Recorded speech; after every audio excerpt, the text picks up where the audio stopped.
On June 3, 2026, a woman walked into my shop holding her car key like it was useless.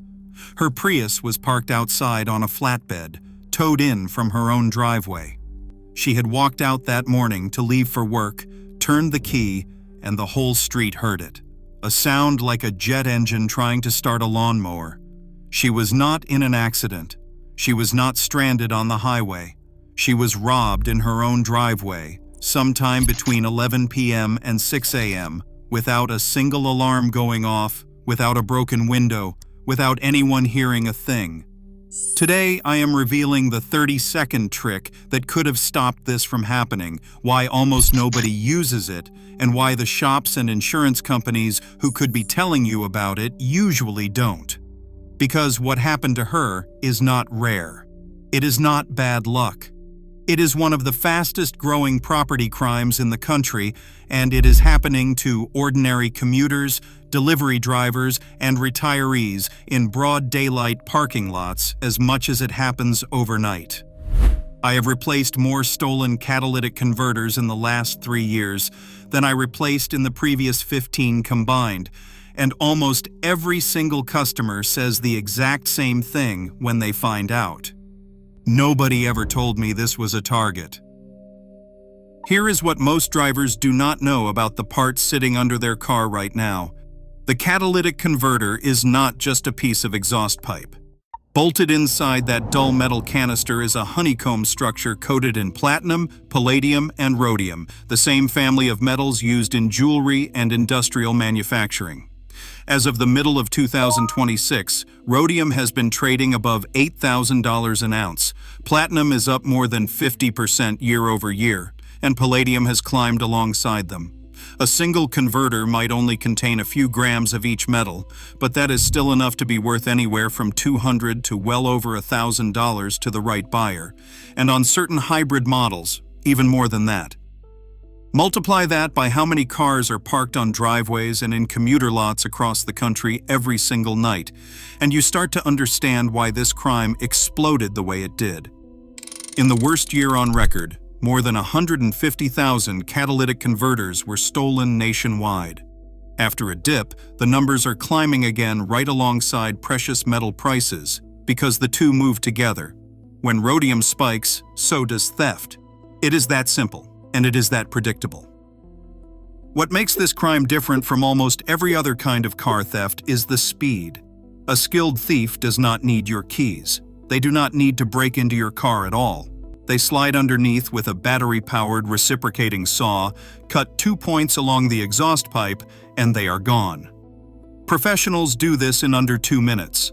Some crews, working in pairs with a jack, a saw, and practice, can be in and out in as little as 30 seconds. 30 seconds is faster than it takes most people to read this sentence out loud. There is no time for a neighbor to notice, no time for a homeowner to grab their phone, and often no time for a car alarm to even register what happened, because cutting a pipe does not trigger a motion sensor the way opening a door does. This is exactly why certain vehicles get targeted over and over. It is not random. Trucks and SUVs sit higher off the ground, which means a thief does not even need a jack to slide underneath. That is why full-size pickups like the Ford F-150, along with SUVs like the Ford Explorer, Hyundai Tucson, and Chevrolet Traverse and Trax, show up again and again on the lists of most targeted vehicles nationwide. Heavy-duty trucks like the Ram 2500 and 3500 often carry larger converters with more recoverable metal, making them even more attractive. On the passenger car side, hybrids are a special kind of target. Because hybrid engines shut off frequently to save fuel, their converters do less of the heavy lifting and stay cleaner longer, which means they retain a higher concentration of precious metal.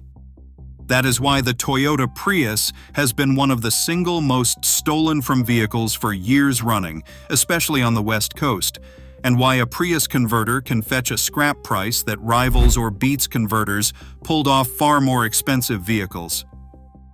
Once a thief has that converter in hand, the entire crime hinges on one thing: finding someone willing to buy it with no questions asked.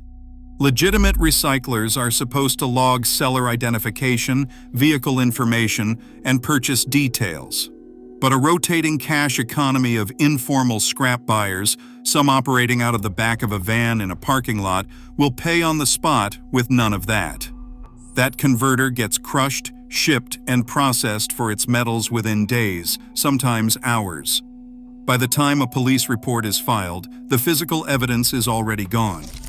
This is the part almost nobody explains to drivers, and it is the key to understanding why the fix I am about to walk you through actually works.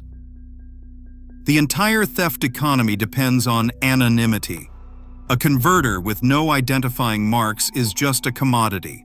Nobody can trace it, nobody can prove it was stolen, and nobody downstream has to worry about getting caught holding it. Take away that anonymity, and you take away the reason thieves want your car in the first place. That is where the 30-second trick comes in, and it is almost insulting how simple it is compared to the size of the problem it solves. It is called VIN etching, sometimes combined with high-heat marking paint, and it is exactly what it sounds like. You permanently engrave your vehicle identification number directly onto the body of the catalytic converter, then coat it in a bright, heat-resistant paint so it is immediately visible to anyone who looks underneath the car. That is it. No electronics, no subscription, no moving parts to fail. Some police departments and community programs will do this for free at organized events, using an engraving tool built specifically for the job and the actual marking itself. Once the converter is exposed, takes as little as 30 seconds per vehicle. You can also buy a do-it-yourself kit for under $30 and do it yourself in your own driveway in a few minutes with a metal stamp or an engraving pen and a can of high-temperature exhaust paint. I want to be honest with you about why this works, because it is not magic, and it does not physically stop a saw blade. A determined thief with a reciprocating saw can still cut a marked converter off your car just as fast as an unmarked one. What VIN etching changes is everything that happens after the theft. Remember, the entire crime only makes financial sense if the converter can be sold anonymously. The moment your VIN is stamped into the metal and painted in bright, unmistakable lettering, that converter stops being an anonymous commodity. Scrap buyers who are trying to stay legitimate, and increasingly, thanks to tightening state laws, buyers who are required to stay legitimate will not touch a marked part. States including California, Minnesota, and Washington have already passed laws requiring stricter documentation for converter sales and, in some cases, mandating VIN traceability specifically because of how effective this has proven to be.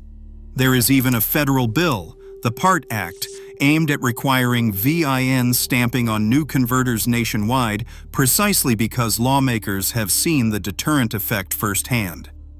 When a thief sees fresh white or orange paint and etched numbers on a converter while they are lying under a car deciding whether to cut, in a lot of documented cases, they simply move on to the next vehicle that has not been marked. You are not making theft impossible. You are making your car more work and more risk than the car parked next to it. And in a crime built entirely around speed and anonymity, that is often all it takes. Now, 30 seconds of marking is not the only step, and I do not want to oversell this as some single silver bullet, because the last thing I want is for you to do one thing and assume you are untouchable. Think of VIN etching as the foundation, the cheapest and fastest layer of a defense that gets stronger the more you stack on top of it. Parking matters more than people think. A car parked nose in against a wall or fence, or backed into a garage, forces a thief to work in a more exposed position and takes away their easy exit angle. Motion-activated lights and a basic camera, even a cheap one aimed at your driveway, remove the cover of darkness that most of these crimes depend on. And if you are driving one of those high-target vehicles I mentioned earlier, a physical shield, a welded cage, or a locking clamp that bolts around the converter itself, adds a real mechanical barrier on top of the psychological one that etching provides. These shields typically run somewhere between $150 and $400 installed, which sounds like a lot until you compare it to a replacement bill that regularly lands between $1,000 and $3,500 once you factor in the cut pipe, the sensors that often get damaged in the process, and the labor to put it all back together. A shield plus an etched VIN is, dollar for dollar, one of the best pieces of insurance you can put under your own car, and unlike your actual insurance policy, it does not come with a deductible or a rate increase afterward. Speaking of insurance, here is something worth knowing before you ever need it. Comprehensive coverage typically pays for a stolen catalytic converter, but comprehensive claims still often come with a deductible. And depending on your state and your insurer, a theft claim can still nudge your premium at renewal even though it was not your fault. Some insurers will actually offer a discount or at least acknowledge VIN etching and anti-theft devices when you report them, because from their side of the table, it is the exact same math as it is from yours.